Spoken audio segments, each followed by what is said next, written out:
बिस्मिल्लाहिर्रहमानिर्रहीम। अस्सलाम वालेकुम नाजरीन, मैं हूं जमशेद अंसारी। नाजरीन, आज 16 दिसंबर 2020 है और नाजरीन आज की इस वीडियो में दो तीन अहम खबरें आप लोगों की खिदमत में पेश करनी हैं, लेकिन उससे पहले एक मुख्तसर बैकग्राउंड आप लोगों की खिदमत में पेश करना जरूरी समझता हूं। नाजरीन, यकीनन रोजमर्रा की बुनियाद पे आप मुशाहिदा कर रहे होंगे कि पाकिस्तान के सियासी मंजरनामे पे पाकिस्तान की अपोजिशन की सियासी जुमातों के तीन रहनुमा मौलाना फजलुर रहमान, मरियम नवाज, नवाज शरीफ साहब अमलन सियासी जिंदगी में बेरोजगार हुए हैं। मरियम नवाज ने तो आज तक अमलन इलेक्शन में कोई हिस्सा नहीं लिया, कोई इलेक्शन कंटेस्ट नहीं किया, लेकिन मौलाना फजलुर रहमान और नवाज शरीफ को मौजूदा निजाम, मौजूदा सेटअप से बहुत ज्यादा तकलीफ है और ये दोनों सियासी बेरोजगार शख्सियात इंतहाई कर्ब की कैफियत से, इंतहाई इस्तिराब की कैफियत से गुजर रहे हैं। नाजरीन, इस हवाले से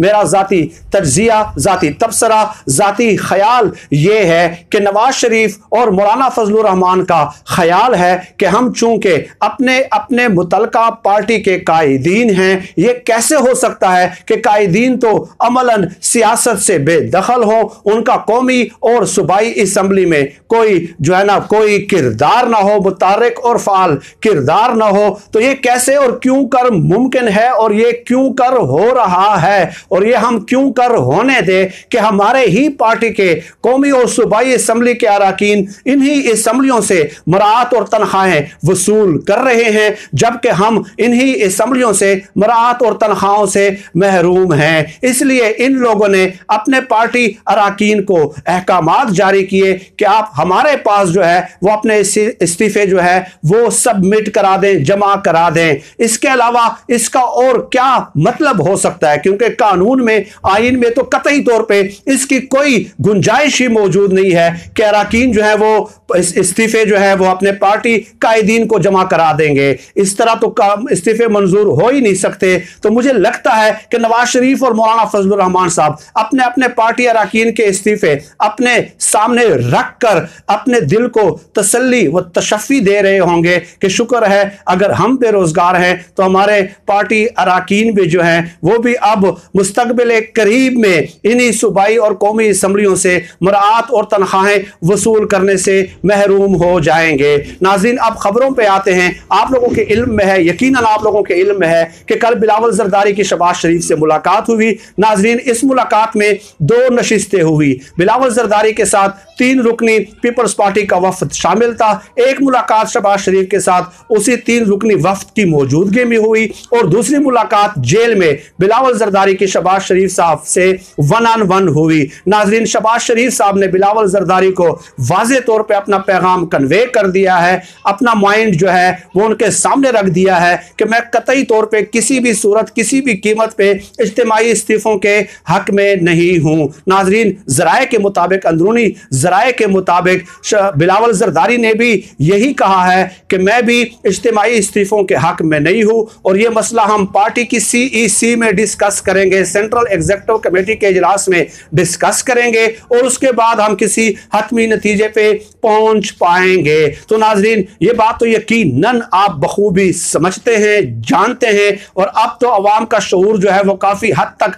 बेदार हो चुका है कि जब पीपल्स पार्टी, नून लीग और JUIF के कायदीन ये कहते हैं कि हम ये फला मामला जो है, ये फला जो मसला है, हम ये पार्टी की CEC में डिस्कस करेंगे, तो उसका मतलब यही होता है कि अस्सी ना ही समझिए। तो नाजरीन, शहबाज शरीफ साहब, हमजा शहबाज शरीफ कैंप के जितने भी मुस्लिम लीग नून के अरकान हैं, चाहे वो कौमी असम्बली से ताल्लुक रखते हैं, चाहे वो सूबाई असम्बली से ताल्लुक रखते हैं, उन्होंने शदीद तरीन तहफ़्फ़ुज़ात का इजहार किया है, बल्कि साफ क्लियर कट जो है ना इनकार किया है इस्तीफे टेंडर करने से, रेजिग्नेशन टेंडर करने से। तो मरियम नवाज के अपने ही घर में बगावत हो चुकी है। और नाजरीन, मैं आपसे एक सवाल पूछता हूं कि नून लीग के अरकान इस्तीफे किसको सबमिट कराएं? उनका कायद है कौन है उनका कायद? सदर जो है अभी वो शहबाज शरीफ साहब है। शहबाज शरीफ साहब हमजा शहबाज साहब और उनके कैंप के जितने भी नून लीग के अरकान हैं वो तमाम इज्तिमाई इस्तीफे देने से मुकम्मल तौर पर इनकारी हैं। तो क्या उनको इस्तीफे सबमिट कराए जाएंगे? मरियम नवाज लोगों को बेवकूफ बना रही है कि जी ना हम इज्तिमाई इस्तीफे दे रहे हैं। तो भाई पहले पार्टी का सदर तो इस्तीफा दे दे, पहले हमजा शहबाज तो इस्तीफा दे दे, आप वो ट्विटर पे डाल दें, बेशक जो है आप लोग सोशल मीडिया पे डाल दें, यही आपका तरीका वारदात है। और इसी तरह आप लोगों को गुमराह और बेवकूफ बनाने की कोशिश कर रहे हैं, लेकिन दिखाए तो सही ना। तो पार्टी का सदर इस्तीफा नहीं दे रहा, उसके कैंप के जो हामी अरकान है वो इस्तीफे नहीं दे रहे। अब इसके अलावा नवाज शरीफ का तो इस्तीफा कोई मानी रखता ही नहीं है, वो तो अमलन सियासत से बेदखल है, रिजेक्टेड है, तहयात नाअहल है। और मरियम नवाज तो खुद भी इस्तीफा नहीं दे सकती, तो इस्तीफा फिर देगा कौन? सिर्फ दिखावे के लिए ये जो हिना परवेज भट्ट और अजमा बुखारी वगैरह इस तरह के जो चंद दरबारी खुशामदी चापलूस आप लोगों ने रखे हुए हैं, और वो भी सिर्फ इस्तीफे दे रहे हैं जी किस पे? सोशल मीडिया पे। मैं हमेशा नाज़रीन एक बात करता रहता हूं कि इन लोगों ने इस्तीफों का आलमी रिकॉर्ड बना लिया है, लेकिन वो किस पे? वो सोशल मीडिया पे। क्योंकि इस्तीफे देने का अप्रोप्रिएट कॉन्स्टिट्यूशनल लीगल फोरम जो है वो कौमी असेंबली के स्पीकर का ऑफिस है या सूबाई असेंबली के स्पीकर का ऑफिस है। नाज़रीन आप दूसरी खबर पे आते हैं। नाज़रीन 4-5-6 दिन पहले मौलाना फजलुर रहमान साहब का, 6-7 दिन पहले मौलाना फजलुर रहमान साहब का फोन पे राब्ता हुआ नवाज शरीफ साहब से 13 दिसंबर के जलसे से पहले। और यह खबर मुझे इंतहाई मोतमद खास बंदे ने बताई है जो कि मौलाना फजलुर रहमान साहब के साथ उनकी रफाकत है गुज़श्ता 20-25 सालों से। अब मैं उनका नाम डिस्क्लोज नहीं कर सकता, ज़ाहिर है हमारा इलाका भी वही है और हमारे उनसे मरासिम भी है, दुआ सलाम चलती रहती है पार्टी के अरकान से, तो अंदरूनी ज़राए भी होते हैं। उन्होंने यह खबर दी है कि मौलाना फजलुर रहमान साहब ने महफिल में डिस्कस किया, हमसे डिस्कस किया कि नवाज शरीफ साहब को उन्होंने फोन किया था मौलाना फजलुर रहमान ने 13 दिसंबर के जलसे से पहले कि नवाज शरीफ के पार्टी के 18 से 20 कौमी और सूबाई असेंबली के अरकान मौलाना फजलुर रहमान साहब के पास गए थे और उनसे शदीद तरीन तहफ़्फ़ुज़ात का इजहार किया था कि पहले नवाज शरीफ साहब ने रियासती इदारों के सरबराहों के नाम लिए, डेफिनेटली मन गढ़त बेबुनियाद इल्जामात लगाए, अपने जहनी इख्तिरा से एक स्क्रिप्ट मुरतब करके उन्होंने रियासती इदारों के सरबराहों के नाम लिए। तो उसमें भी 18-20 अरकान कौमी और सूबाई असम्बलियों को तहफ़्फ़ुज़ात थे जो उन्होंने फजलुर रहमान साहब को पहुंचा दिए। उसके बाद कहा कि अगर नवाज शरीफ साहब ने या मरियम नवाज ने हमें प्रेशराइज किया, हमें स्ट्रेस किया, हम पे दबाव डाला इस्तीफों के हवाले से, तो हम इस पार्टी को खैर बात कह देंगे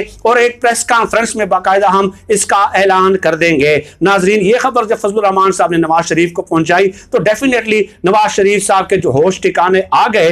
नवाज शरीफ साहब के लिए ये परेशान कुन खबर थी, लेकिन यह खबर बजाते खुद मौलाना फजलुर रहमान साहब के लिए भी परेशान कुन खबर थी, क्योंकि अगर 18-20 कौमी और सूबाई असेंबली के अरकान प्रेस कॉन्फ्रेंस में नून लीग से अलहदगी का ऐलान करते हैं तो इस तरह एक तासुर जाएगा, बल्कि यकीनन 100% इस बात पे मोहर तस्दीक सबत हो जाएगी कि नून लीग टूट गई है। और नून लीग जब टूट जाएगी तो डेफिनेटली इसका यही मतलब होगा कि पीडीएम भी टूट गई है। तो नाजरीन मैं ये खबर कंफर्म आपको दे रहा हूं कि अगर इन पार्टियों ने, मुतलका पार्टियों ने अपने अरकान पे दबाव डाला कि आप इज्तिमाई इस्तीफे दें, इन नून लीग ने, पीपल्स पार्टी ने, JUIF के तो टोटल 10-12-14 बंदे हैं पार्लियामेंट में अमलन जो अभी पार्लियामेंट में मौजूद हैं, तो वो क्या दबाव डालेंगे।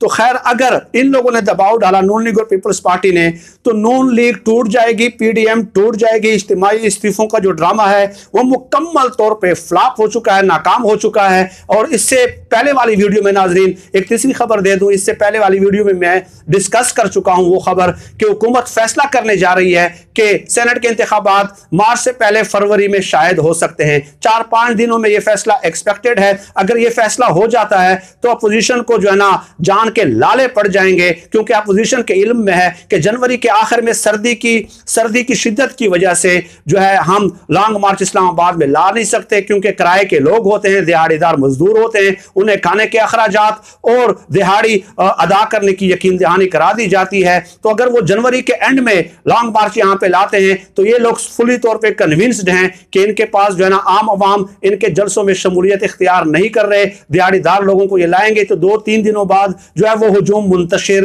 हो जाएगा। तो एक अच्छी सियासी चाल जो है वो मौजूदा हुकूमत खेलने जा रही है। और अपोजिशन के पास जो एक कार्ड है वो भी जो है ना वो इकदाम उठाने से पहले ही अमलन जो है वो नाकामी से दो चार हो रहा है लॉन्ग मार्च का। तो इसलिए अपोजिशन की सियासी जमातें आज तक तय ही नहीं कर सकी कि लॉन्ग मार्च करना है तो कब करना है, उनके पास कोई वाज़ेह हिकमत अमली नहीं है। नाज़रीन, इस हवाले से 2-3-4 खबरें इससे पहले वाली वीडियो में मैं डिस्कस कर चुका हूं। आने वाली वीडियोस में और भी खबरें मैं आप लोगों से डेफिनेटली शेयर करूंगा। आज इसी पे ही इक्तिफा करता हूं। पाकिस्तान जिंदाबाद। अल्लाह हाफिज।